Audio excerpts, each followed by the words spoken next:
नमस्कार। हिंदी की पाठशाला यूट्यूब चैनल में आप सबों का स्वागत है। अब हम लोग बरबय छंद के बारे में जानेंगे। उदाहरण है, बहुत दिवस पर पियवा आयु आज, आ पुलकित नवल दुली हवा कर गृह काज।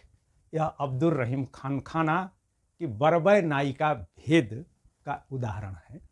एक और दे दिया हूँ, प्रेम प्रीति को बीरवा चलहूँ लगाए, सिंचन की सुध लीजे मुरझी न जाए। इस बरबय छंद के बारे में मैं थोड़ा और बता दूं कि हिंदी में और विशेष करके अवधी भाषा में बरबय छंद को लोकप्रिय बनाने का कार्य अब्दुल रहीम खान खाना ने ही किया। और यही नहीं, अपने परम मित्र तुलसीदास जी को भी बरबय छंद में बरबय रामायण लिखने के लिए प्रेरित किया। और यह छंद रहीम को प्रिय क्यों हो गया और क्यों इस छंद से वे इतने आकर्षित हुए कि स्वयं तो बरबय नायिका भेद की रचना की ही अपने मित्र तुलसीदास जी को भी बरबय रामायण की रचना करने के लिए प्रेरित किया। तो उसके पीछे की एक कहानी है कि उनके एक सेना नायक थे जिनकी शादी हुई, और शादी होने के बाद वे जो निर्धारित दिन तक जो उनको अवकाश दिया गया था उससे वे ज़्यादा दिन रुक गए।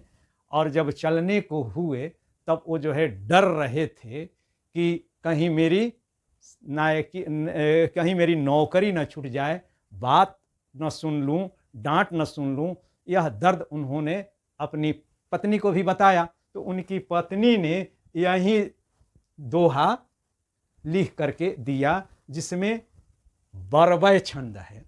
उसने क्या लिखा? प्रेम प्रीति को बीरवा चलहूँ लगाए, यानी कि शादी किए, मुझे दुल्हन बना करके लाए, इतने दिन प्रेम किए, और उसके बाद अब जो है यह प्रेम की प्रीति का जो है बागीचा लगा करके, फुलवारी लगा करके आप चल रहे हैं। सिंचन की सुधि लीजिए, इसको सींचने की सुधि लीजिए, अन्यथा यह मुरझ जाएगा। और यही छंद लिख करके उस सेना नायक की पत्नी ने अपने पति को दिया। और जब ये गए, दरबार में पहुंचे, तो रहीम उखड़ गए। तब उन्होंने यही जो है पत्री उनके हाथ में थमा दी, और रहीम इतने प्रभावित हुए कि उन्होंने तत्काल उसे छुट्टी ही नहीं दी, क्योंकि वो दानवीर भी थे। तो 1 लाख मुहर भी उनको दिया और कहा कि जाओ, मगर जो है जल्दी आ जाना। तो उसी से जो है प्रेरणा। अब इसमें बता चुका हूं कि दोहा, सोरठा और बरबय ये 4 चरणीय छंद हैं, मगर 2 ही दल या 2 ही पंक्तियों में लिखे जाते हैं। तो इसमें भी जो है 4 चरण है। पहला चरण, दूसरा, तीसरा और चौथा। वैसे ही पहला, दूसरा, तीसरा, चौथा, पहला, दूसरा, तीसरा और चौथा। और यह बताया हूँ कि पहला और तीसरा चरण जिसे विषम चरण कहते हैं, और दूसरा और चौथा जिसे सम चरण कहते हैं, अगर भिन्न भिन्न संख्या वाली मात्राओं से युक्त हो तो उसे अर्ध सम मात्रिक छंद कहते हैं। अर्ध सम मात्रिक छंद। तो चूंकि अब यहां पर गिनेंगे तो 12 मात्राएं आएंगी। 1 2 3, 1 2 3 4 5 6 7 8 9 10 12, 2 1 1 2 1 1 1 1 1 1 1 1 1 1 1 1 1 1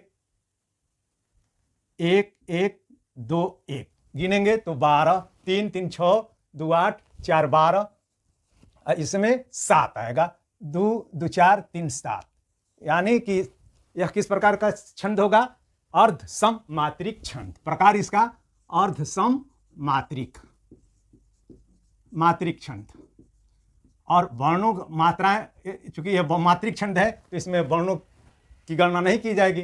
तो 12 और 7, तो 12 और 7 पर यति दे करके 12 और 7 पर यति दे करके इसमें 19 12 और 7 पर यति दे करके इसमें कुल 19 मात्राएं होंगी। और चरण, तो यह 4 चरणियां हैं जो कि 2 पंक्तियों में लिखा जाता है, 2 पंक्ति में। और उदाहरण, तो उदाहरण हो गया, वैसे ही इसको भी जो है गिन लेंगे तो वही स्थिति आएगी। अब गणना तो हम लोग जो है कर दिए, तो फिर चलिए इसका भी जो है गणना कर लेते हैं। 1 2 1 2 1 2 1 1 2 1 1 1 1 2 1 2 1 1 2 1 1 2 2 1 1 1 1 2 1, गिनेंगे इसको भी। 3 3 6 2 8 4 12, इसमें 3 4 7, या इसमें भी वैसे ही स्थिति आएगी 12 और 7, 12 और 7। तो इस प्रकार यह 4 चरणीय छंद है जो 2 पंक्तियों में लिखा जाता है, और प्रत्येक पंक्ति में 12 और 7 पर यति दे करके कुल 19 मात्राएं होती है।